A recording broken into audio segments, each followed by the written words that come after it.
Transports, SWAT teams, the most versatile tool in the Orks arsenal. Welcome back to SWAT Team Tactics with WAAAGH Tactics. So today we're going to break down SWAT teams. Now, this is somewhat a new concept to some people if they're from another army or they're new to 40K in general. So we're going to take it from the basics. We're going to give a breakdown on the value of SWAT teams. We're going to tell you some of the leader combos, some of the units that don't need a leader that can be considered SWAT team units, some general combinations that these can be seen in, and then overall details and my thoughts on these as we go along. Of course, this is live, so get stuck in the comments. But of course, let's start with today's sponsor, the Baron of Dice. Thank you, the Baron of Dice, for helping us with the paint competition as it helps support the channel. It's a big shout out to the community. So thank you to the winners that we see here on screen. So shout out to the Baron of Dice. So check them out. And then check out Forge Fire Gaming if you need a set of competitive terrain. It has a little slot so you can move the terrain around real nice, GW style if you're in America, if that's your cup of tea. So, of course, let's get into it. So, SWAT teams. To sum it up, it's when you take a transport and then you fill it up with 1 to 4, well, ultimately more than 1 unit, but 2 to 4 units. Now, this can be quite diverse, as most of the time people think of just trucks, but we're going to break it down with all of the Ork transports. So let's start with the value in team. So a lot of the time, Ork players are like, well, I just want to take missiles, maybe. Well, that's what other armies do or what my friends do. Well, let's talk about why you might want to, start summing this up. So start with protection / deployment. So utilizing SWAT teams allows you to minimize and reduce the presence of your army on the field, the profile of what would be considered a unit. So let's say a 10-man unit of Flash Gitz is far bigger than just maybe a truck or even half of a battle wagon, right? 10 Flash Gitz is harder to hide. In that case, you might as well just put everybody in a battle wagon and stick 10 boys along in there as well, for example. So it also helps you with the speed of your deployment. A lot of the time, new people, if you're trying to put 10 guys down and then worry about them moving, well, not only are you quickly putting like a nice little truck, battle wagon, kill rig, whatever it may be, slotted up right next to a terrain piece so the units can get out and move, but you're also giving them that nice 3-inch space, so protection and helps with deployment. But speaking of that 3-inch space, you also have a threat projection with these transports. So a lot of the time, the fact that you're bringing multiple units out of this means you're have a redundancy in that that threat and projection. So you can say, I'm going to put this first 5-man unit out to go deal with that enemy natural expansion objective, or to get out and move towards the middle objective and kill whatever someone's trying to use to do something in the middle of the table.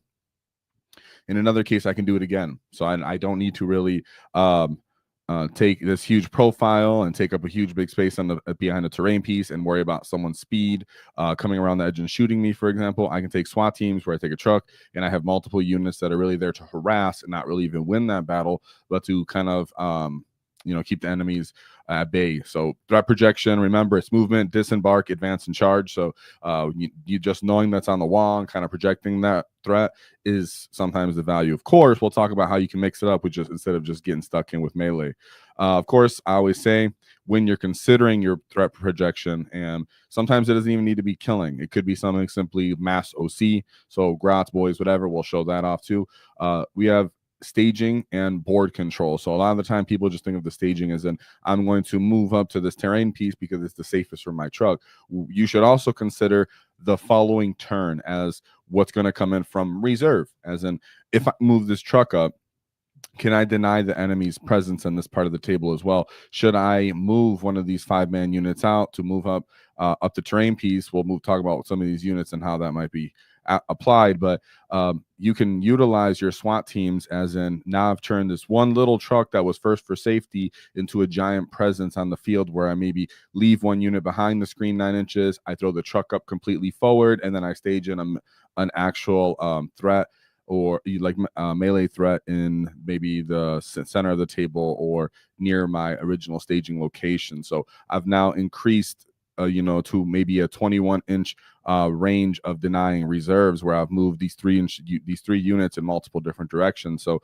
it's really about board control, as well as I went from this little truck to now multiple units all over the field. It really does get into your enemy psyche. And then, of course, disembarkation advantages in SWAT team. So if you're a 20-man unit trying to get out of a truck, versus maybe multiple 5-man unit, well, 6-man unit, 5-man units trying to get out of a battle wagon. Sorry, I should have said battle wagon to begin with. But if you're a 20-man unit trying to get out of a battle wagon versus multiple teams getting out of a battle wagon, you say the unit tags you and you can't really get all of your 20 dudes out of your battle wagon safely. Now you might have to take some casualties.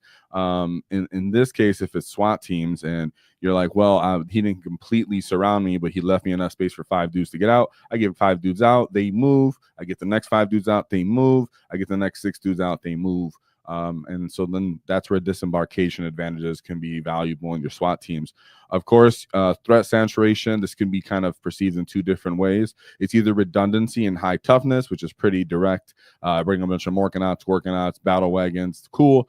Or you can have diversity and toughness, where you have maybe I bring 3 kill rigs, 5 trucks, where not any of those things is too hard to kill, but per point is quite valuable, and I brought redundancy in there. So that's where you can have a saturation of toughness with the vehicle itself. But then within the actual SWAT team, when we talk about these units, you'll see that we can express that same diversity and toughness. So shout out to the chat. What do you get? I see you guys. So of course, anything you got to say or questions or comments, of course, feel free to say them. Now we'll talk about, does size matter? Let's talk about the actual transports themselves, because there's some perceptions that we see that I still see floating around the community from my gits who maybe haven't been around because rules are always changing. Let's talk about it real quick. Of course, let's talk about the 12 capacity transports. Of course, we have the truck. It does have firing deck 12. That is important to point out. Then we have the Morkanaut/Gorkanaut. Do not underestimate their transport capacity. We're going to also do another video just, soon after this one's shown about how to utilize transports or vehicles themselves. The Gorkanaut and Morkanaut are going to be something that I'm going to stress and demonstrate in that video. But for SWAT teams, don't consider them for SWAT being inside of a Morkanaut or Gorkanaut as well. You could actually really enjoy this at 1K games, or if you're utilizing reserves, for example, you can, as long as you don't cap the 500 points, you can start to fit little small units inside of these Morkanauts, Gorkanauts, and start to make it work. Then you have the kill rigs. It doesn't really work for SWAT teams, but I still threw it up on here for people to at least consider as a transport, because you don't want to leave it out. There is a difference between a kill rig and then a hunter rig. So there is a hunter rig as we move to the 20 plus transport capacity, which there is this differences between these units in their capacities. But the hunter rig, for example, is 21 models, which is a little odd. So if you do bring a SWAT team, you are only limited to snaggas. Therefore, it could be a snagga with a leader and then a snagga with just no leader unit, right? So a 10-man with no leader and a 10-man with a leader. Kind of odd, not really that diverse, but hey, still have to talk about it. But the battle wagon is something that's changed, where I used to love calling it the mobile DACA deck or the mobile bunker of DACA. Well, now it's only firing deck 11. Yes, it's not 12. It is less than the truck. So most of the time we're just paying for our hard case, and we're just taking advantage of the SWAT teams for that. So I just wanted to point that out. That SWAT team, that firing deck 11 does usually just completely turn off the conversation of, do I want to bring a battle wagon with the hard case or not, which is how you should be applying your battle wagons anyways, is a hard case. Therefore, that's how we're going to consider these SWAT teams going forward. Now, for another funny thing about SWAT teams is you can put stuff in Stampas. Typically, it's not too valuable as you're already low on assets, but hey, you can always consider that. And then the Gargantuan Squigoth. So, of course, we have to love them while we got them. He does have some cool little niche rules. He's firing deck 20, so he's far more than the battle wagon, as we know. Closer to what we want to see. You can use him as a nice burner wagon, where he just uses top as his throwing Burna Boyz off the top because they're cheaper to offset his tremendous cost. Or you could take advantage of the fact that he does ignore penalties to blast weapons. So if you have tank busters in there, for example, or any form of rockets, you could just be like, hey, I'm in combat, I could shoot these anyway. So it becomes fun. But these are the transport you can consider when you're making these teams. So let's move forward into what some of these SWAT teams might be, or what I like to kind of key them in, and when I'm breaking them down in my head, what I'm considering, right? So we have what I like to call demo teams, which you can think of these as war bosses, which either 5 knobs or 6 breakers and the war boss. Now, these leader teams can be taken without leaders, for example. So I don't want to redundantly write that down on the next slide, so I just want you guys to mention you can take Breaka Boyz without a leader. That is detachment based, but in all, this is the SWAT team video. So we're going to have the demo team. This is straight damage, right? This unit typically is not going to survive to see a next activation. It's going in just to kind of maybe scalpel out or remove the enemy problem. Then we have what I like to call a flex squad. So let's say you have a Big Mac. The Big Mac himself likes to shoot. He likes to do his shenanigans to move through enemy models. He likes to reroll advances to have some utility. Sometimes he has an enhancement on him. Therefore, you can even consider him as a flex squad, or what I like to call. You could put 5 Ludas on him or even 5 Nobz. Now, some people look at the 5 Ludas and think that's odd, but if you're playing Tactical Brigade or if more DACA consists of persist, you can even consider that for those units. I know some people just don't have everything, therefore enjoy using that. It's quite a cheap combo still in remain, but it's a flex team where it can shoot, it can end up dealing with problematic units, it can have enhancements or not. Then we have what I like to call DACA squads, where we have a shock attack gun plus 5 Ludas, or for most consistent cases, you'll see it with 6 tank buses. Only time we really see 5 Ludas is maybe in the future if we get ultra nerfed, or we've seen it in dread mob combinations. So this is like a DACA squad. This is small profile, can fit in several of these different transports that we discussed before. So you can consider this.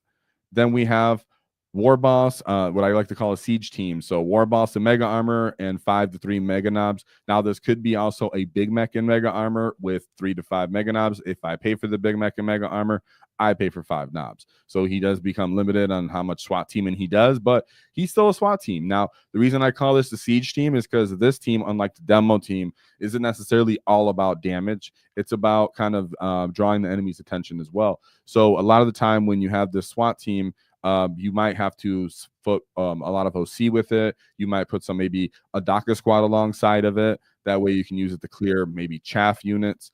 Unlike a demo team, where a demo team might want a flex squad with them or maybe an unleadered unit.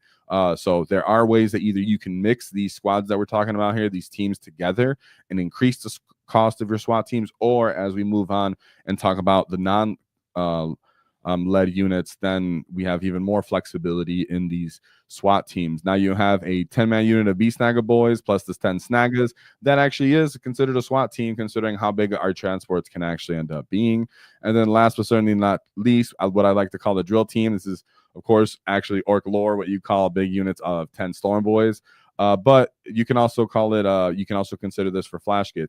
A lot of the time it's when you take a solo mech and maybe a 10-man Storm Boy or a Flash Gitz. This might be specific to Tactical Brigade, but there are cases where we've seen this where people just want to increase their DACA on their list, whether it's Warhorde or not, and maybe they take Flash Gitz and a solo mech. They allow it to utilize a firing deck. Maybe the mech gets out, tags the vehicle hits on 4+, utilize the Flash Gitz. Or if you're playing Tactical Brigade, in that case, it's almost like a leaded unit, because you can stick the battle wagon with the 10 Storm Boys and the solo mech. The solo mech gets out simultaneously as the 10 Storm Boys. He issues them an order, and then they run up and do something. Now, this is weaker now because we don't get 2 orders, but it is what it is, and it's still considered quote-unquote a leader combo. And of course, like I said, you can consider any of these without the leaders that we're talking about. Now, support teams, right? And why I consider these support teams is because these are the teams that most of the time people are just damage, but these are the units that either will end up just scoring for you secondarily, where if, hey, everybody's doing the damage, I need someone to stay behind, maybe I need someone to screen, maybe I need someone to screen for deaths, maybe I need someone to screen someone's reserves. These guys are kind of like logistics. As the saying goes from General John J.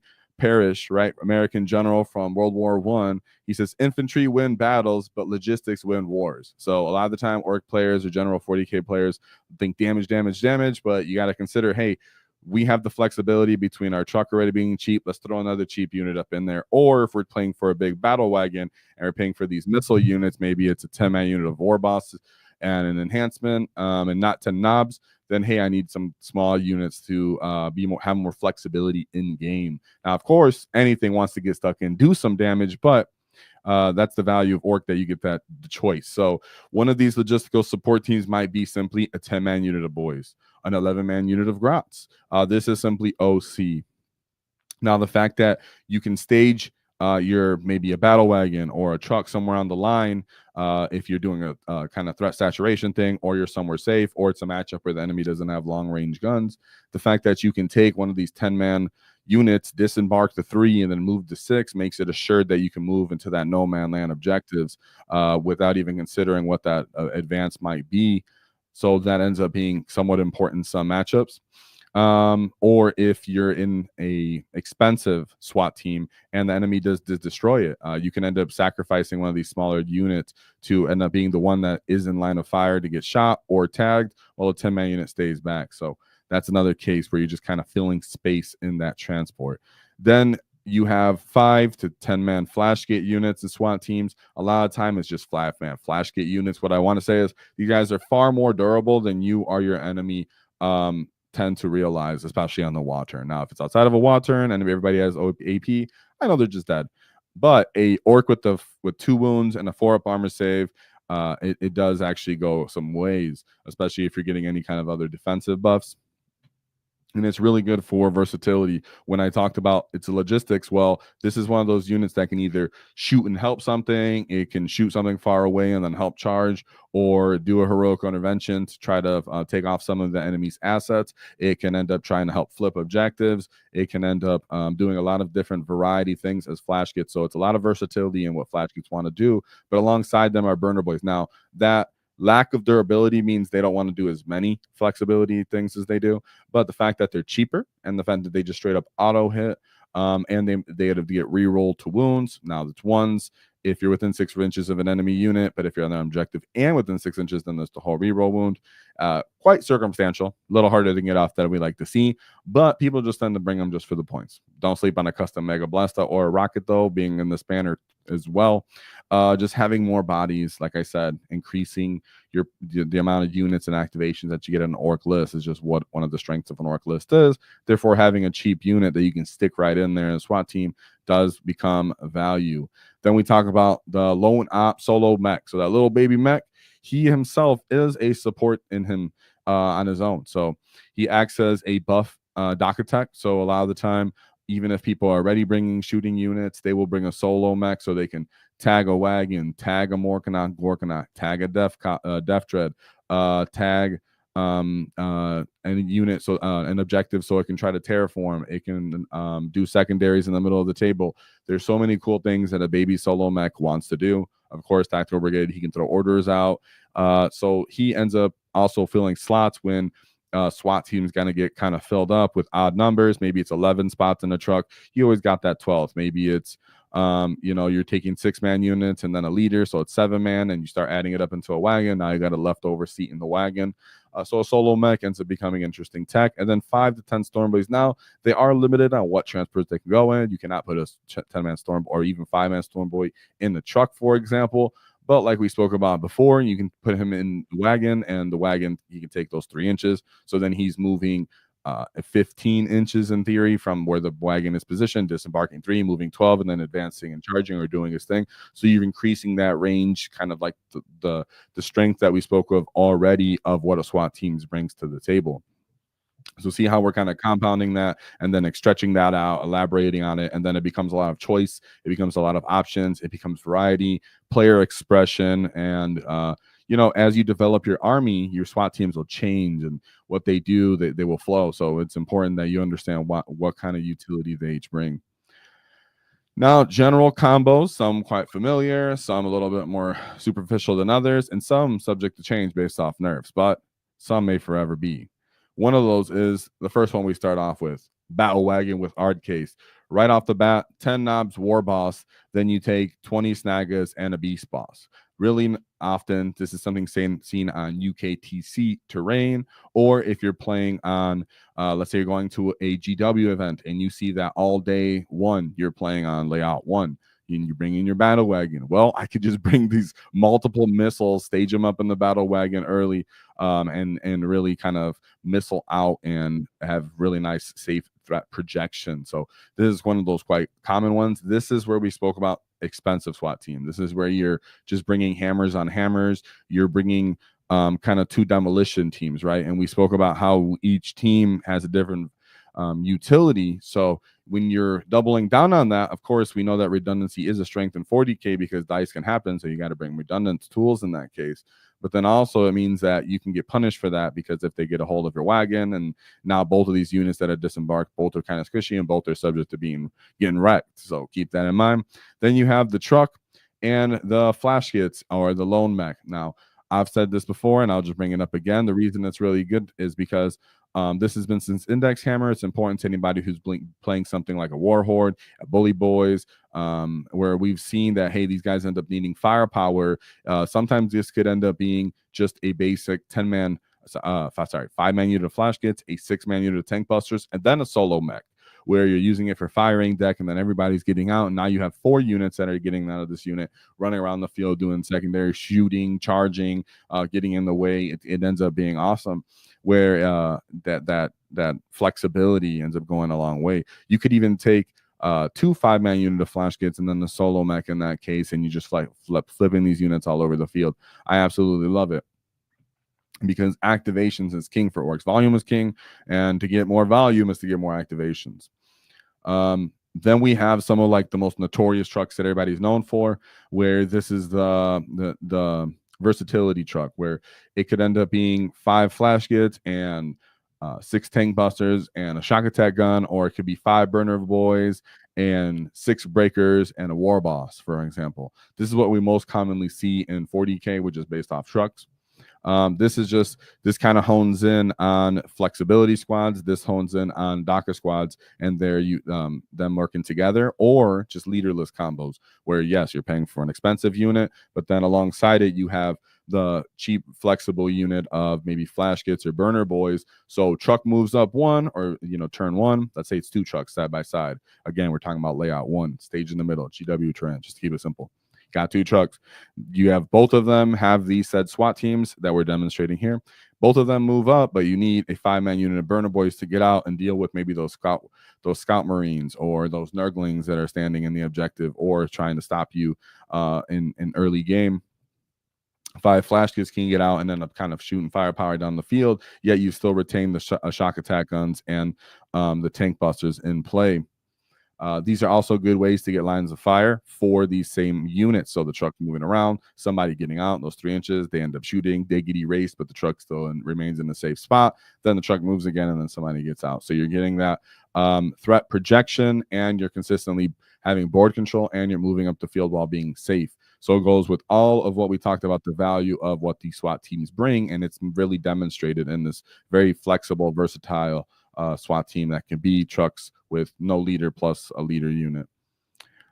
Then we follow up with battle wagon plus, we'll say 5 Mega Nobz, and this could be a war boss and mega armor, or a big mech and mega armor plus 10 boys. This is what we're talking about, where you just have OC, or what people like to call leapfrogging, where a unit could disembark early from this transport and stage up in the middle of the building. Let's say the 10-man units get out, and then 5 Mega Nobz get in with the war boss, and then the battle wagon moves, where you're just using the space, the speed to get off, or vice versa, where the big mech and mega armor disembark from the battle wagon to get those extra 3 inches. Then they move their 5 and then advance, and then get nice staged up in a safe piece of terrain. That's another thing that you can end up doing, which if you're using one of these battle wagon plus a very expensive or slow unit, and then the other unit is like a mass OC cheap unit, where you're using the battle wagon and its capacity and its size to actually kind of maneuver the battlefield instead. You might even deploy a unit inside of the building near your wagon, and then, like I said, the boys disembark and move up the field more towards the middle of the middle of the battlefield.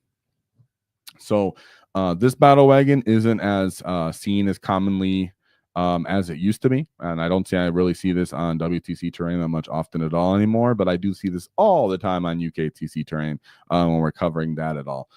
So anytime you can really stage up and play that slower kind of, not slower pace, but I'm going to throw this unit out and kind of draw out your utility, or end up cleaning yours and winning that skirmish battle, because you do have to play that skirmish battle as an orc player, as when we're controlling that rate of attrition a lot of the time. We are still denying the enemy secondary and their board presence. So in that's where like a 10-man unit of Storm Boys comes out of your battle wagon and starts to play the skirmish, or just takes advantage of its movement that it gives you from its disembarkation, which is something we spoke about at its strength as well. And then last but certainly not least is the battle wagon, which will just go with full redundancy of 3 times tank busters or 3 times breaker boys plus their leader. This ends up being a 21 slots consumed by these 3 units, these 3 tank buster units plus their 3 ludas. Plus there's 3 shock attack guns. Therefore, you still have access to a loan app to fill up that last spot on your 22 capacity wagon, which, like we talked about, which sometimes people use for supporting that battle wagon shooting or just scoring secondaries.